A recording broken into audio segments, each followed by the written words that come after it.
आद्यादि श्रीमहालक्ष्मीर्देवता श्रीं बीजम् ह्रीं शक्तिः ऐं कीलकम् श्रीमहालक्ष्मी प्रसाद सिद्ध्यर्थे जपे विनियोगः।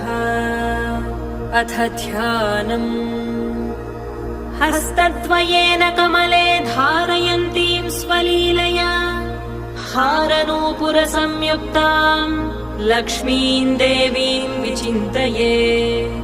पीतवस्त्रां सुवर्णाङ्गीं पद्महस्ताङ्गजान्विताम् लक्ष्मीं ध्यात्वेति मन्त्रेण स भवेत् पृथिवीपतिः।